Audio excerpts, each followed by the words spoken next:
Uh, Now we're going to talk about RSV and SIDS. Chapter 25 in LEAFR through Elsevier and Evolve is the child with respiratory disorder. It's the book that we use in our class, and this lecture is for my current students. So let's get started. Of course, we have objectives. We're looking at this. We're going to talk about RSV and SIDS during this. It's pretty quick, but I do want to address several things. It's something we're looking at the concept of gas exchange, and we are looking at where we're having issues. So, of course, we teach across the lifespan. So we are this is our pediatric piece, more looking at RSV and SIDS, unfortunately.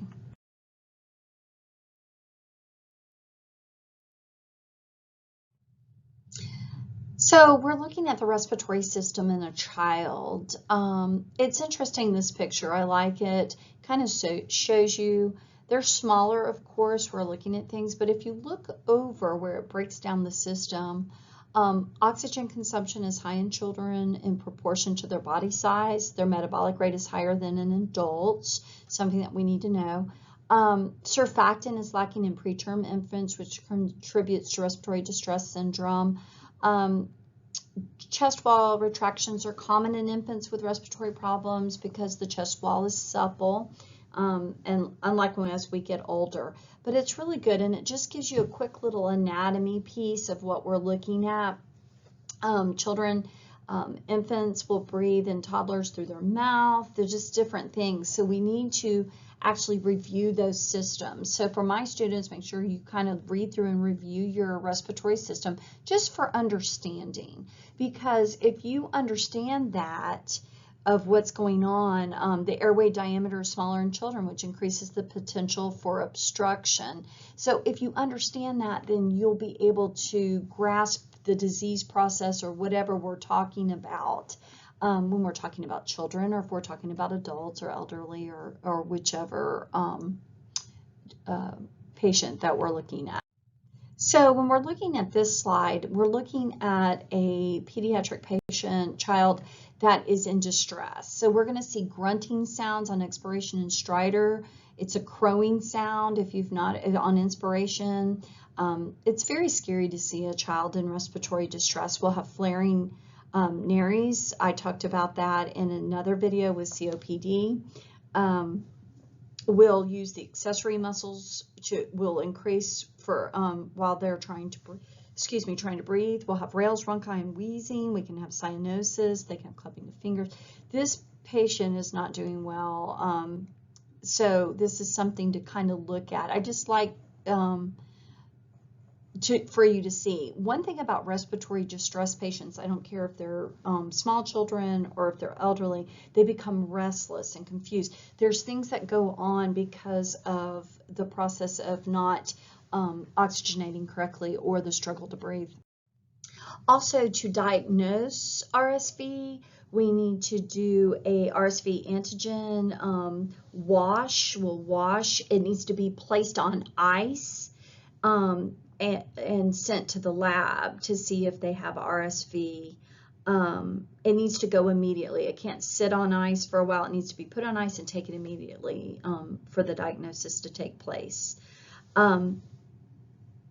There is prevention of RSV. It's available. It's a monoclonal antibody, which is Synagis, I guess is how I will say it. I'm probably butchering it.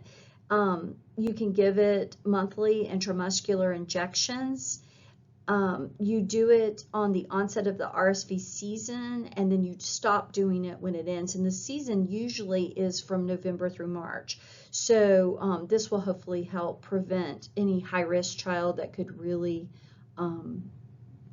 have major issues if they get RSV. So treatment and nursing care.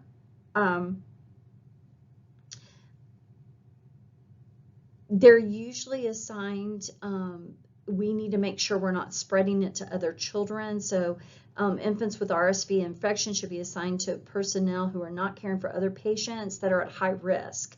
So our immunodeficiencies, people with bronchopulmonary dysplasia, anything like that, really small infants, preterms, that kind of thing, but they don't need to be exposed to it. So we need to be very careful who we place or have take care of these babies.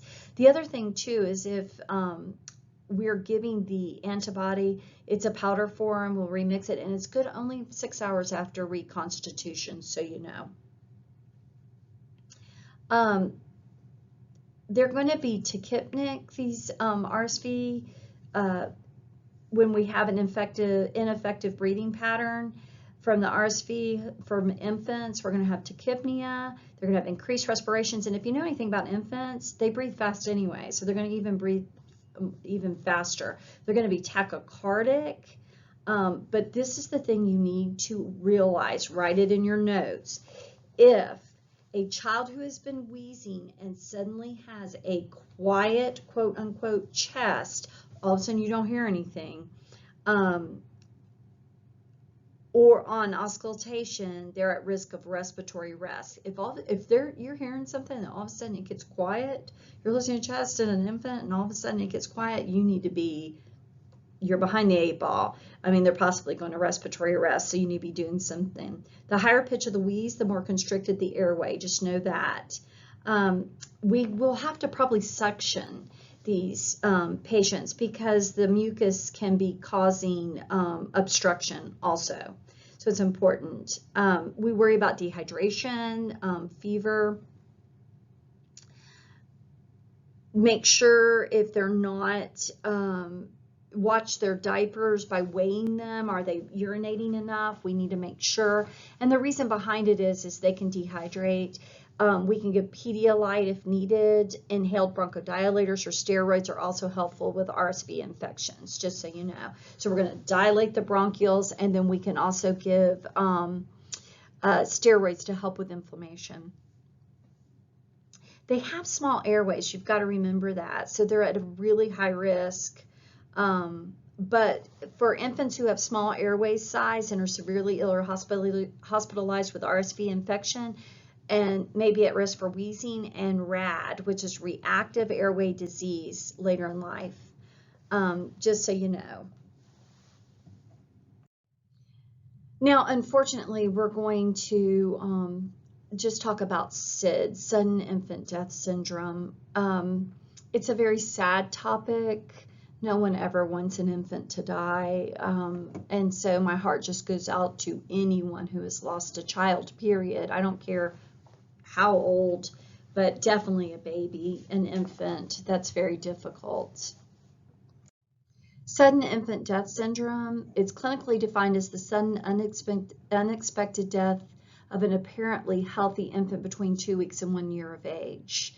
Clinical features of the disease remain constant. Death occurs during sleep. Normally, they can die awake, but it's normally during sleep.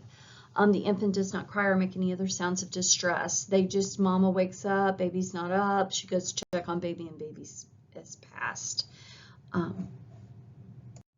It's thought that it could be caused by brainstem abnormality related to cardiorespiratory control, something there in the development. Notice it's in the brand new infant to a 1-year-old is what we're looking at. Overheating, irregular respiratory patterns, decreased arousal responses on contributing factors.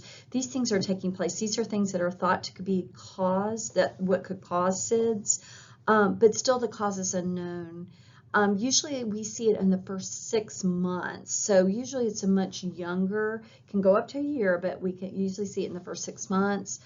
And we see it usually with premature or low birth weight babies. They're at a greater or higher risk for SIDS. And if you look at, they don't have control of their respiratory. They don't. We usually monitor them at home even once they come home. We have it down there. Maternal smoking or cocaine use that causes hypoxia of the fetus can increase their risk, and poor post-neonatal care. And I hate to say it, but our country is really not good about mother-baby care. So that's something that needs to be looked at.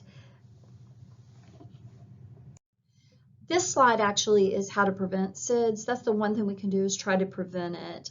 We need to always place your baby on their back to sleep. Now, I will just tell you, when I had my children, I'm an older person, when I had my children, we put them on their side and even on their stomach. And I think when I was born and everything, we were on our stomach. So you might get some lashback.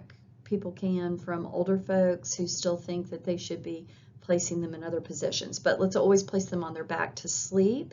We want to place the baby in feet to foot position with their feet touching the end of the cot, Moses basket or prom. Keep your baby's head uncovered. Don't be like putting stuff all in there that can fall and obstruct airway. Their blanket should be tucked in no higher than their shoulders. You don't want to get up in here and see you're starting to compress or cover this area. Make sure there are no pillows or duvets near your baby if you share the bed with them. And I'm just going to go on record, we should not be sharing beds. I mean, sometimes you have to, but no, it's really not advised. Keep other children and pets out of the bed if you share a bed with your baby. Once again, we're not advising that you share a bed with your baby. But please don't, if you do, make sure you keep no pillows or duvets near the baby. Let it be an open space. But the other thing that you need to worry about is the baby falling off the bed. We'll deal with that in another lecture. But and then make sure that they're not with children or pets could or other children could get in bed with them. Use a mattress that's firm, flat, waterproof, and in good condition. That's very important. And the last thing that I want to say about SIDS is really there's nothing we can do except hopefully prevent it. But once it happens, you're dealing with a family and especially a mother who is with a loss of a child. And that's very, very, very difficult. There will be a post-mortem exam if you have a SIDS baby, because we have to get to the bottom of why this baby has passed. But that is very, very hard for the mother and the family when this happens and that they have to go through this. So it is so important as nurses that we provide and connect them with the local resources to help cope with their bereavement. And also they have found that it's really helpful that these families, especially mothers and fathers, and siblings too, that they connect with others in groups that have gone through the same thing that they've gone through. So just remember that it's time for your kind, empathetic side that's internal, because these poor families are going through just one of the most horrific things that they could possibly ever go through. It's a very sad situation. But remember that there's lots of help out there. You can connect them through a social worker. You can also call the hospital chaplain, the chaplaincy of the hospital. They'll be very good to be able to help with resources also and be with the family.